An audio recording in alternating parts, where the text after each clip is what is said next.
അത് ശരി. അതിനുള്ള എന്തെങ്കിലുമൊക്കെ പരിപാടികൾ ചെയ്യുക, അത്രേ ഉള്ളൂ. അതിൻ്റെ കൂടെ ചായയും ഭക്ഷണവും. നല്ല ഫുഡ്, ചോറ്. ഇനി ഹോം സ്റ്റേൻ്റെ കാര്യങ്ങൾ സെറ്റ് ചെയ്യുന്നുണ്ട്, ലൈസൻസിന് കൊടുത്തിട്ടുണ്ട്. അതും കൂടി ആയി കഴിഞ്ഞാൽ ഹോം സ്റ്റേയും കൂടി ആയിട്ടെ. നിങ്ങളുടെ സ്ഥലം? ഞാൻ പെരിന്തൽമണ്ണ. എന്താ പരിപാടി? ഞാൻ വൈഫ് എക്സാമിന് വന്നപ്പോഴേ അതിങ്ങനെ പോയതാ, അപ്പോൾ ഇങ്ങനെ വെറുതെ ഇറങ്ങിയതാ. നിങ്ങളെന്താ വർക്കെന്താ? പ്രത്യേകിച്ചൊന്നുമില്ല, പല വകയായിട്ട്. എന്നാലും ഉണ്ടാവുമല്ലോ, എന്തെങ്കിലുമൊക്കെ ഒരു പരിപാടി ഉണ്ടാവുമല്ലോ. ഓരോരുത്തർ ഏതാ, ഞാൻ ഇപ്പോൾ എന്നോട് ചോദിക്കുകയാണെങ്കിൽ നമ്മളെല്ലാം ഓൾ ഇൻ ഓളാന്ന് പറയാം. അതന്നെ, ഞാനും ആ കൂട്ടത്തിൽ പെട്ടതാണ്. ഇങ്ങനെ കച്ചവടമാണ് കച്ചവടം എന്താ പറയുക, റിയൽ എസ്റ്റേറ്റ് ആണ് റിയൽ എസ്റ്റേറ്റ്.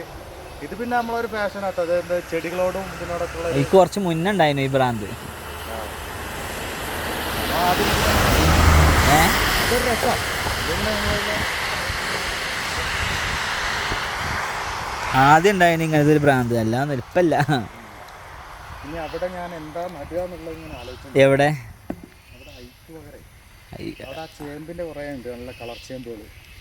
അത് കൊടുത്തിട്ട് ഇങ്ങനെ ഒരു സെറ്റാക്കിയാൽ അല്ലെങ്കിൽ തന്നെയാണെങ്കിൽ നോക്കട്ടെ, പോയോക്കട്ടെ. ഞാൻ പോവും. ശരി, കാണാം. ഇറങ്ങോണ്ടി. ഓ, കുറച്ചും കൂടി കഴിഞ്ഞാൽ നമ്മുടെ അടുത്ത് ചൈനീസ് എല്ലാ ഫുഡും അവൈലബിൾ ആവട്ടോ. ഓ, ചെറിയ ചെറിയ സെറ്റിങ്ങൾ ഇങ്ങനെ